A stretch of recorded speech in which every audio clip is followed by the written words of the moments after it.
নমস্কার বন্ধুরা, তনহির পাকশালাতে সবাইকে স্বাগত। হোটেল বা রেস্টুরেন্টে গেলে ভেজ ডিশের মধ্যে আমরা সব থেকে বেশি অর্ডার করে থাকি কিন্তু পনির বাটার মশলা। আজকে আমি আপনাদের সঙ্গে শেয়ার করব ঘরে তৈরি মালাই পনির দিয়ে পনির বাটার মশলার রেসিপি।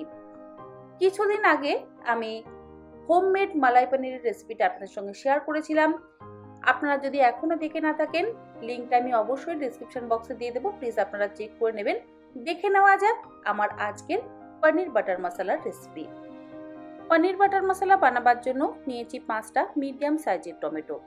আর এই রেসিপিতে টমেটোর ব্যবহারটা কিন্তু বেশি পরিমাণে করতে হবে, পেঁয়াজের থেকে ডাবল পরিমাণে টমেটোর ব্যবহার করতে হবে। আমি টমেটোগুলো টুকরো করে কেটে নিয়েছি। এবার ফ্রাই প্যানের মধ্যে দিয়ে দিলাম 1 টেবিল চামচ পরিমাণে সাদা তেল আর 25 গ্রাম বাটার। যেহেতু পনির বাটার মশলা, তাই বাটারের ব্যবহারটা একটু বেশি পরিমাণে করছি। দিয়ে দিচ্ছি এর মধ্যে 1 চা চামচ পরিমাণে গোটা জিরে, একটা তেজপাতা, 1 ইঞ্চির 1 টুকরো দারচিনি, 10-12টা গোটা গোলমরিচ, 3টে ছোট এলাচ, 6 থেকে 7টা লবঙ্গ, 5 কোয়া রসুন, 1 ইঞ্চি আদা, আর আদাটা আমি টুকরো করে কেটে নিয়েছি, 2টো মিডিয়াম সাইজের পেঁয়াজ, আর পেঁয়াজটা আমি একটু বড় সাইজের টুকরো করে কেটে নিয়েছি। এবার গ্যাসের ফ্লেমটাকে একদম লোতে রেখে সবকিছুকে মিনিট 3-4 সময় ধরে ভালো করে ভেজে নেব। হাই ফ্লেমে কিন্তু করা যাবে না, লো টু মিডিয়াম ফ্লেমে করলে বেশি ভালো হবে। দিয়ে দিচ্ছি এর মধ্যে লবণ, যাতে পেঁয়াজটা তাড়াতাড়ি নরম হয়ে যায়। আর দিয়ে দিচ্ছি 1 টেবিল চামচ পরিমাণে গোটা ধনে, 8-10টা আধ ভাঙা করে নেওয়া কাজু। এবার সব কিছু দিয়ে আবারও মিনিট 2-3 সময় ধরে ভালো করে ভেজে নেব। পেঁয়াজটা নরম হয়ে গেছে। এবার এর মধ্যে দিয়ে দিচ্ছি আগে থেকে টুকরো করে কেটে রাখা টমেটো। আবারও বলছি, পনির বাটার মশলাতে কিন্তু পেঁয়াজের থেকে টমেটোর ব্যবহার একটু বেশি পরিমাণে করতে হবে। টমেটোটাকেও ভালো করে মিশিয়ে দিচ্ছি পেঁয়াজের সাথে, আর গ্যাসের ফ্লেমটাকে অবশ্যই লো টু মিডিয়ামে রাখবেন। এর মধ্যে দিয়ে দিচ্ছি 1 টেবিল চামচ পরিমাণে কসুরি মেথি। তারপর ঢাকা দিয়ে একদম লো ফ্লেমে মিনিট 7-8 সময় ধরে এটাকে একটু ভাপিয়ে নেব। 6-7 মিনিট পর আমি ঢাকাটাকে খুলে নিচ্ছি। পেঁয়াজ, টমেটো সবকিছুই কিন্তু নরম হয়ে গেছে। সবকিছু ভালো করে একবার মিশিয়ে নিচ্ছি। তারপর আবারও ঢাকা দিয়ে আমি একটু মিনিট 2-3 সময় ধরে এগুলোকে নরম করে নিচ্ছি। দেখুন, ধীরে ধীরে পেঁয়াজ টমেটোর থেকে কিন্তু জল বেরোতে শুরু করে দিয়েছে। এবার আমি এই স্প্যাটুলাটা দিয়ে এইভাবে একটু ম্যাশ করে দিচ্ছি। তারপর গ্যাসের ফ্লেমটাকে বন্ধ করে দেব। টমেটো, পেঁয়াজ আর বাকি মশলা কিন্তু ভালো মতো নরম হয়ে গেছে। এবার এগুলোকে ঠান্ডা করে নিতে হবে। মশলাটা ঠান্ডা হয়ে গেছে। এবার মশলাটা আমি বেটে নেব। তেজপাতাটা তুলে ফেলে দিলাম। এবার এই মশলাগুলো আমি একটা অন্য জারের মধ্যে নিয়ে নিচ্ছি। আমি এই মশলাটা হ্যান্ড ব্লেন্ডারে ব্লেন্ড করব। আপনারা চাইলে মিক্সিতেও কিন্তু অবশ্যই ব্লেন্ড করতে পারেন, তবে অবশ্যই ঠান্ডা করে তারপর মিক্সিতে এটাকে পেস্ট করবেন। আর এই মশলাটা বানিয়ে কিন্তু আপনারা মোটামুটি 5 থেকে 7 দিন এয়ারটাইট কন্টেনারে করে রেখে ফ্রিজে স্টোর করে রাখতে পারেন। যখন ইচ্ছে এটা দিয়ে কিন্তু যে কোনো রকম সবজি বানাতে পারেন, মানে সয়াবিন বানাতে পারেন, বা চিকেন বানাতে পারেন, বা পনিরের যে কোনো সবজি বানাতে পারেন। মশলাটা ব্লেন্ড করবার সময় কিন্তু আমি কোনো জলের ব্যবহার করছি না, তবে আপনাদের যদি অসুবিধা হয় তাহলে আপনারা কিন্তু অবশ্যই এর মধ্যে অল্প পরিমাণে একটু জল দিয়ে মশলাটা ভালো মতন পেস্ট করে নিতে পারেন। দেখুন, মশলাটা আমার পেস্ট করে নেওয়া হয়ে গেছে। এবার যে ফ্রাই প্যানের মধ্যে আমি মশলাটা ফ্রাই করেছিলাম তার উপর একটা ছাঁকনি বসিয়ে পেস্ট করে নেওয়া মশলাটা ছেঁকে নিচ্ছি। মশলা যদি ছেঁকে ব্যবহার করা হয় তাহলে গ্রেভির টেক্সচারটা ভীষণই ভালো আসে।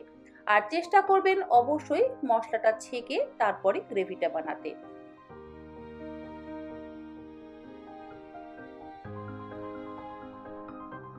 মশলাটা ভালো মতন ছেঁকে নেওয়া হয়ে গেছে। তবে যে ব্লেন্ডিং জারের মধ্যে আমি মশলাটা পেস্ট করেছি তার মধ্যে হাফ কাপ পরিমাণে জল দিয়ে বাকি মশলাটাও এর মধ্যে দিয়ে দিলাম।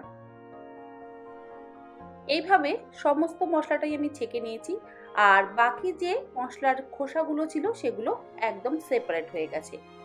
এবারে ছেঁকে নেওয়া মশলার মধ্যে দিয়ে দিচ্ছি 1 চা চামচ পরিমাণে কাশ্মীরি লঙ্কার গুঁড়ো, হাফ চা চামচ পরিমাণে হলুদ গুঁড়ো। ভালো করে মিশিয়ে দেব।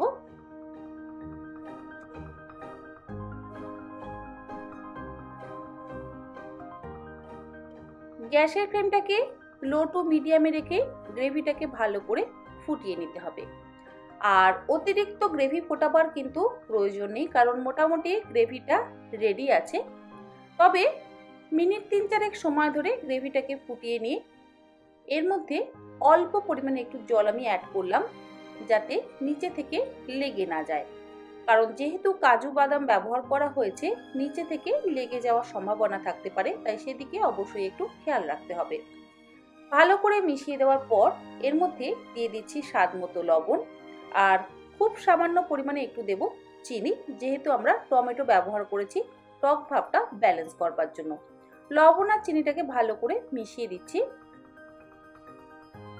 ভালো করে মিশিয়ে নিয়ে গ্যাসের ফ্লেমটাকে লোতে করে দিয়ে মিনিট 2-3 আমি এটাকে ফুটিয়ে নেব। 3 দিন আগে আমি হোমমেড মালাই পনিরের রেসিপি আপনাদের সঙ্গে শেয়ার করেছিলাম, আর সেই মালাই পনির দিয়েই আজকে আমি পনির বাটার মশলার রেসিপিটা শেয়ার করছি। দেখুন, পনিরটা আমি জলের মধ্যে ডুবিয়ে রেখেছি, আর আমার পনিরটা কিন্তু একদম ফ্রেশ আছে। এবার এই পনিরটা আমি টুকরো করে কেটে নেব। মিডিয়াম সাইজের টুকরো করে আমি পনিরগুলোকে কেটে নিচ্ছি। আপনারা কিন্তু আপনাদের নিজেদের পছন্দ মতন সাইজের টুকরো করে কেটে নেবেন। দেখুন, পনিরটা কিন্তু এখনো সফট আছে। আপনারাও যদি আমার পদ্ধতিতে পনির বানিয়ে স্টোর করে রাখেন, তাহলে আপনাদেরও পারফেক্ট পনির হবে, আর একদম 1 সপ্তাহ আপনারা ফ্রেশ পনির বাড়িতে স্টোর করে রাখতে পারেন।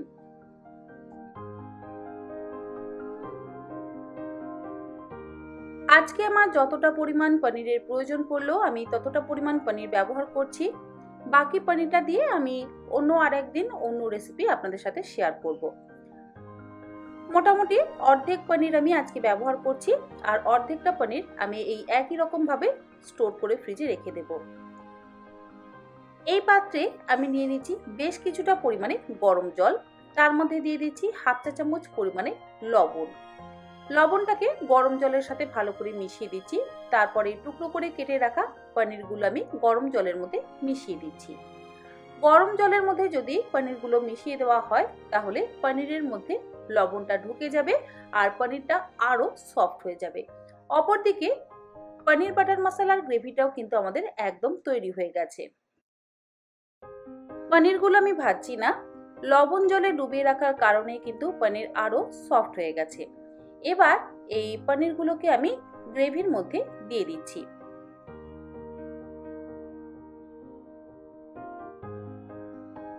পনির দেওয়ার পর ভালো করে মিশিয়ে দিয়ে ঢাকা দিয়ে গ্যাসের ফ্লেমটাকে লোতে রেখে 1 থেকে 1.5 মিনিট আমি ফুটিয়ে নেব। 1.5 মিনিট পর ঢাকাটাকে খুলে নিচ্ছি।